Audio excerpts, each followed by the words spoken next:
예, 안녕하십니까. 그 내용이 내용이니만치 앞부분에 먼저 결론을 말씀드리겠습니다. 그 결론보다 이렇게 얘기를 하게 된 근거가 궁금하시다면은 이 영상의 타임라인 8분에 시작하는 중국인 크리에이터가 얘기하는 동영상을 먼저 시청해 주시기 바랍니다. 예, 일단 간단한 질문으로 시작하겠습니다. 기만이라는 거는 어떤 뜻일까요? 기만, 그 한자 자체, 한자의 의미 자체가 속이고 감추는 것입니다. 단순한 사례로 먼저 살펴보면 예전에 많은 사람들이 테슬라의 OTA 서비스에 대해서 좀 그 평가를 좋게 한 적이 있었습니다. 대부분 이 서비스를 사용하는 분들이 하는 얘기가 테슬라는 OTA 서비스 때문에 새로운 차가 되는 느낌이다 라고 합니다. 그러면 그 당초에 기존 레거시 업체에서 너무나 많이 했던 얘기가 그 OTA 별거 아니다. 우리도 할 수 있다. 그 별거 아니다. 그랬습니다. 그럼 일반 소비자는 별거 아니구나. 누구나 할 수 있구나 라고 판단을 하겠죠. 근데 시간이 흘러도 되질 않습니다. 그러고 나서 나중에 하는 얘기가 OTA 기술 자체는 별거가 아니지만 OTA를 사용하여서 테슬라가 실현시키는 그 서비스 자체는 대단한 것이 맞다라고 합니다. 이 얘기를 듣는데 수개월이 걸렸습니다. 왜냐면 소비자들은 너무나 궁금하거든요. 이상하거든요. 왜 그 쉬운 거를 왜 아직도 안 되는 걸까? 근데 이게 참 재밌는 게 그 여러분도 아실 만한 그 구독자 100만 이상이나 되는 그 경제 유튜버 그 프로그램에서 한 얘기인데 그 사람이 최초에 나와서 했을 때 얘기가 이 얘기를 두세 시간을 했습니다. 그러면 그 사람이 몰랐을까요? 소비자가 하고자 하는 얘기가 무엇인지 알고서도 교묘하게 피해간 것이죠. 호도한 것입니다. 호도한 것. 그 두 번째 사례를 보면은 예전에 그 청문회 때 이런 얘기를 합니다. 그 증인한테 12명이 범죄를 저지른 거 맞지 않냐? 그러니까 그 상대방이 이렇게 얘기합니다. 절대 그런 일 없다. 허위사실 유포하지 말라. 그런데 나중에 증거가 발견되어서 거짓 증언에 대해서 추궁을 하니까 그 상대방이 이렇게 얘기합니다. 그때 12명이라 그러지 않았냐. 나는 11명이어서 사실관계가 달랐기 때문에 부정한 것뿐이다. 라고 얘기를 합니다. 어떻게 보시나요, 여러분들은? 예. 첫 번째 문제 같은 경우는 윤리 혹은 신뢰의 문제이고 두 번째는 법적인 문제가 되겠죠. 예. 그러면 중국 자율주행의 어떤 사실에 대해서 기만당했다, 속았다라고 볼 수 있는 부분이 있는지 바로 말씀드리겠습니다. 첫 번째, 고정밀 지도를 사용하지 않는다. 두 번째, 테슬라와 마찬가지로 카메라로 식별한다. 그런데 이게 만약에 고정밀 지도를 사용하지는 않는데 충분히 상세한 지도가 없으면 사용이 불가하다면 이게 제대로 된 답변이 될 수 있을까요? 고정밀 지도냐 상세한 지도냐 이게 문제일까요? 아니면은 지도가 있고 없고에 따라서 사용이 가능한가 하지 않는가가 문제가 될까요? 또한 테슬라와 마찬가지로 카메라로 식별한다. 비전을 쓴다. 이렇게 얘기를 합니다. 그런데 이것도 마찬가지로 지도가 없으면 도로 주행이 안 됩니다. 작동 자체를 하지 않아요. 그러면 의미가 있습니까? 이거는 좀 더 간단하게 얘기해서 이 두 질문은, 이 두 문제는 자동차는 사람이처럼 움직이는가 아니면은 기차처럼 정해진 어떤 법칙, 규칙에 의해서 어떤 이런 기차 길, 궤도만을 달릴 수 있는 것인가? 그 큰 차이를 결정짓는 부분입니다, 이게. 한국, 특히나 한국 분들에게 이 사안은 상당히 중요한 부분입니다.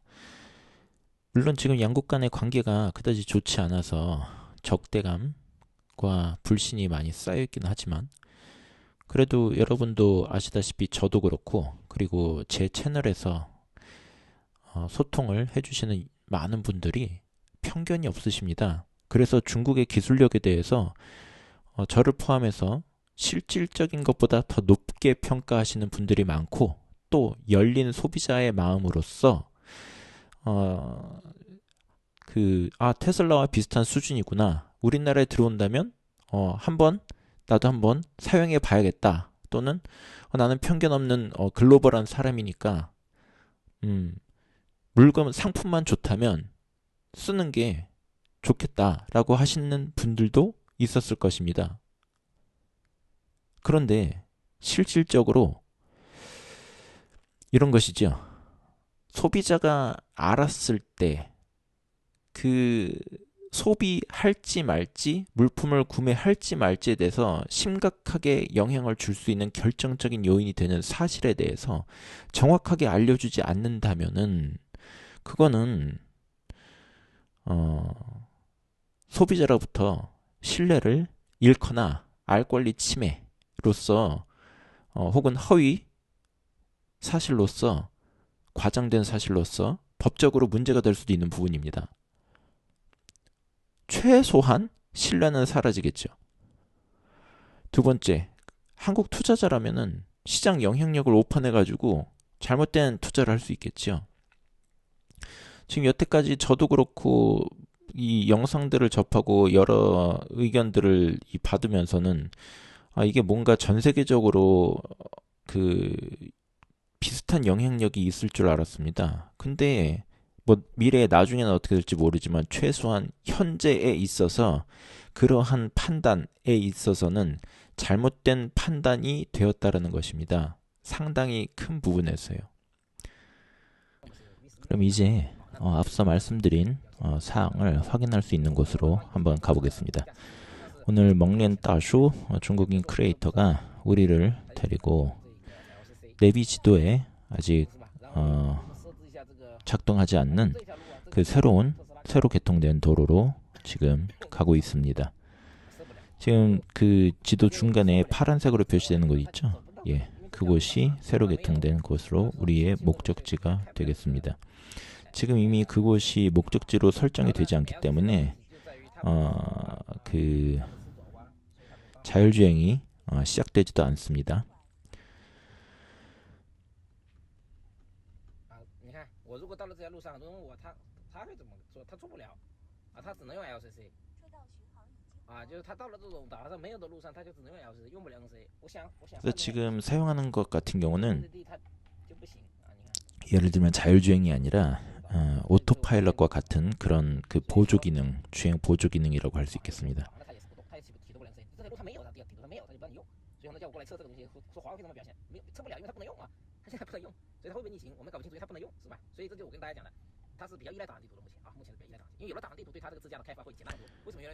그러니까 이 상황에서 이미 자율주행이 내비 지도를 의존한다. 내비 지도가 없으면 자율주행을 작동할 수 없다.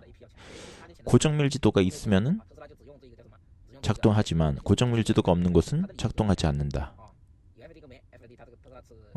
본질적으로 다르지 않습니다. 물론 고정밀 지도에 비해서 이 내비 지도가 더 광범위하다. 근데 이게 이 부분도 확인하고 싶은 부분인 겁니다. 고정밀 지도를 대체할 수 있을 정도로 바이두 내비 지도가 고정밀 지도화 된 것이 아닌가라는 사실인 거죠. 이게 왜 그러냐면 도심 지역 같은 경우는 그 커브길이 아무리 심한 커브길에서도 속도가 느려질지언정 돌아 나갑니다. 근데 아주 그 산골의 급한 커브길은 또 작동이 안 된단 말이지요. 제대로. 그러니까 이게 이해가 안 가는 부분들, 납득이 안 가는 부분들이 존재하는데 그동안은 의문으로만 가졌던 것이 이런 식으로 그 확인이 되는 것입니다. 여러분 지금부터 주목해서 이 내비 지도를 잘 봐주십시오. 지금 중앙에 아주 직선도로 위에 있는 것으로 나타납니다. 직선을 달리고 있는데 이 내비 지도 잘 봐주십시오. 보셨습니까 방금? 방금 무슨 일이 벌어졌냐면 오른쪽에 길게 뻗어 있는 그 도로에서 갑자기 왼쪽으로 빠져버렸습니다. 근데 보시면 아시겠지만 이 길은 직선도로입니다. 지금 길이 없습니다. 근데 지금 이게 내비는 지금 왼쪽으로 가고 있죠. 이런 사태가 벌어지는 겁니다. 내비 우선이다 보니까 내비가 우선적으로 지도가 우선적으로 판단이 되는 겁니다. 이 차가 지금 보고 있는 도로와 이런 상황이 아니라. 그리고 멈춰버렸죠. 왜냐면 오류가 난 겁니다. 지도랑 다르니까. 정확하게 말하면 지도랑 다르니까가 아니라 내비 지도가 제공되지 않는 곳이니까는 이런 사태가 벌어지는 것입니다. 그러니까 이게 테슬라와 중국의 자율주행 자동차, 특히나 이 화웨이는 거의 그 탑급이지 않습니까? 거의 리더격인데 이 걸어가고 있는 이 발전돼가고 있는 방향이 완전히 다릅니다. 그 다르다는 게 이런 것이죠. 우리는 인공지능 자율주행을 발전시키고 있는 것 아니겠습니까? 그러면 사람은 여기서 어떻게 할까요? 새로운 길이 발견됐네? 지도에는 이렇게 나오네? 그럼 나 이쪽으로 가야지? 이렇게 생각을 하겠죠? 뻔히 지도가 있는데, 뻔히 그 일반적인 지도가 있는데, 저렇게 내가, 이 새로 개통된 도로도, 이 개통된 도로가 지도에 없는 것도 아닌데, 이걸 판단 못하고, 내비에서 날 지시해주지 않는다고 해가지고, 작동을 하지 않을까요? 이게 다르다는 겁니다. 우리가 자율주행이 결국은 어떤 방식으로 이루어지는가가 또 다른 문제가 될 텐데, 어쨌든 간에 지금 그 화웨이 자율주행, 중국의 자율주행이 지금 걸어가고 있는 곳은 인간을 대체하는 자율주행이 아니라 인간과는 또 다른 방식으로 이 자율주행을 실행하려고 하는 것이지요. 반면에 테슬라는 인간처럼 판단하고 생각하고 움직이는 자율주행을 개발하고 있는 것입니다.